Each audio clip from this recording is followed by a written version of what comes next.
Hi, Craig. Well, welcome back. Thank you, Max. Good to be here.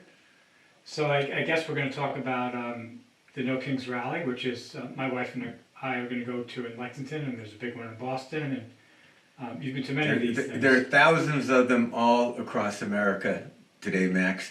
And there's no guess that we will talk about it. We are going to talk about it just like anyone who's paying attention to politics, not just in America, but in the world, is going to be talking about No Kings. Right. So, well, I actually hardly ever go to these rallies. So, what should I expect, and what do you think a person who's never really gone to these rallies should know? So by the time people see this, the rallies will have happened, but it's always important to remember that rallies are a reflection of who is there. And it's not just people that agree with you, it's people that don't agree with you. It's people that are there professionally, the EMTs or the police or the whoever. And it may be people who wander by. Not a statue, but a monument near my house in Cambridge that's for 3 people that were killed by the British forces as they retreated from Lexington and Concord. And one of those guys thought it was a parade. He had some cognitive challenges. He heard some stuff going on. He walked over to see what it was, and he got killed. So know where you're going and why you're going there, and just remember that things can be really, really chaotic. In the case of Lexington, I was up there yesterday to check it out. They've got this, for lack of a better word, they call it a free speech area. It's a free speech cage. They've got about maybe 100 by 100 square foot area. It says free speech on the signs. And it's a metal crowd barrier cage, which I don't know what that means they're expecting. Whether if you want to say anything, you have to go there. If you want to say something that other people disagree with, you have to go there. We did that in the Democratic Convention when Kerry ran here in Boston and stuck the free speech area was underneath the raised highway, and people would go there and use megaphones and hold placards and stuff underneath the highway because the Democrats didn't want free speech anyplace else. So for whatever reason, Lexington has decided they'll try and guide, muzzle, negate free speech, probably for some public safety management reasons. How that's going to turn out in real life, I do not know. Generally, free speech is difficult to contain. But wait, so as you know, I'm very opinionated. So when I go up there, if I'm going to talk opinions, I have to go to free speech. You know, Max, we're trying to figure out what free speech in this country means. That's one of the reasons we're having a No Kings rally. The irony that next to the Battle Green, where this whole thing started 250 plus years ago, the town of Lexington has set off a caged free speech area is just mind-blowing. Well, right. So I saw the photo you sent me of that, but I thought it was like a joke. No, it's a real thing. So, I don't know if it means if you come with a great big banner on a great big pole that you could then turn and hit people in the head with. Well, that sort of free speech, because you have a big pole, means you have to go into the free speech area. Or if you have a bullhorn, or if you have ideas that people don't like. I don't know what it means. But my point all along is that this stuff is sloppy.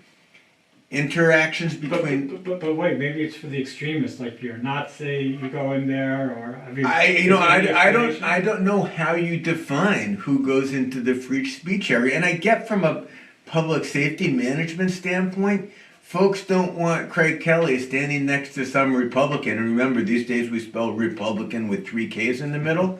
They have become the party of fascism. Well, you gotta be fair and say the Democrats. Well, the Democrats are the party of old, so they're the Dem-Old-crats, right? So Markey and Mills and Cuomo, whatever the F he is, right? So we've got the Republicans, KKK, versus the Dem-Old-crats, OLD. I don't know what that means when you get to Lexington. You got all the geriatric people on one side of the free speech area and all the fascists with their Hitler signs on the other side of the free speech area representing their 2 parties. And those of us just wanting a decent democratic America where we get to say and think what we want, as long as it doesn't morph into the hate speech you're seeing from Republicans and people in the White House. We're all in the middle trying to figure out how we can get along. And remember, the people in charge, the Trump regime, they don't want to get along. Their core belief is let's not get along. Let's poke until we can finally hit someone with a sledgehammer or an AR-15 or whatever it is that they want to use as a tool. So they want to shut us up. Whether Lexington is buying into that or they're just trying to figure out some crowd control tools that they read in a book somewhere, I don't know. This is new territory for all of us. Lexington shouldn't be horrible, but if you're some person that loves America, that believes in democracy, and you're speaking your mind in, I don't know, Wichita, Kansas, to pick a sort of reddish area. I don't know Wichita in particular, but there are lots of Americans who love America, who honor democracy, who values free speech, that live in Republican areas, right? So what does free speech look like for them? How do they manage to say what they want to say safely? Lexington, I suspect, is going to be relatively mild. Boston's going to be bigger. A great opportunity for the Trump regime and Republicans to try and foment violence so they can crush it. But at the end of the day, crushing this stuff just doesn't work. A lot of studies out there talk about the 3.5% involvement and so forth, but when people start using violence to crush popular opinion, again, as I've said from day one, it never ends well for anyone. It doesn't end well for me. I've been doxxed, and I've been threatened, I've been sworn at, I've been all these things, not like others. But it's unnerving. I don't like it. But if the option is being silent, that's not an option either. So you take what comes with the territory, and that is unfortunate. And again, it doesn't end well. So hopefully we can all learn how to have free speech, not have it be caged, but also not have it turn into people being doxxed, Republicans or Democrats being assassinated. Just that sort of violence just does not go back in the bottle. All right, Craig. Well, thanks for going over this. I look forward to my first rally. All right, so some hints for the rally, Max. We'll go over this in a future talk, just in specifics. But you don't want to bring in any crowd. The first thing to remember is a rally like this becomes a crowd at some point, and a crowd could easily become a mob. So if you're not going to stay on the fringes, if you get in this middle of a crowd, it's like being on a tight subway. I'm going to be on the fringes. All right, well, if you're on the fringes, just make sure you know where you can go to get out. You don't want to be someplace where there are police barricades on one side and the free speech barricades on the other side and the building in the middle, and you decide you need to leave quickly. This is like a very, very crowded subway stop at times, right? You can get lifted up by the crowd, and all of a sudden your feet are on the ground. So keep your arms in. Don't have things on your body that can get hooked on other people or hooked on stuff. Wear shoes that will stay on your feet. Don't go out there in flip-flops. Don't have a backpack, or if you have a backpack, have one that you can ditch very quickly and easily if it gets stuck. Do not bring little kids into the middle of anything, because if you lose them, you will never find them. And make sure they have some sort of thing on them that's readily identifiable so that you can see them from a distance, maybe a colored hat or whatever. Realizing, of course, that does bring attention to you.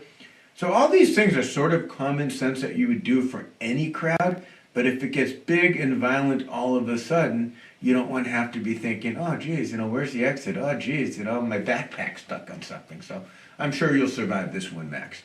But it's possible that someone won't, and I think those of us that care about America need to realize that none of these problems go away easily. As we've talked about before, the Civil War is supposed to be, boom, we're going to have a battle, and it's done. They had a battle. People came out from Washington, D.C. to watch it. It was a sport. The first battle of the war, the first real battle of the war between the two nations. And, we saw what happened. 4 years later, they're still killing each other. So we need to realize this stuff doesn't end quickly or easily at some point. Well, thanks, Rick. I'm going to stay in my car now. Make sure it's in gear and the engine's on. All right, so until next time. That sounds good, Max. Thanks a lot. Okay. Bye-bye.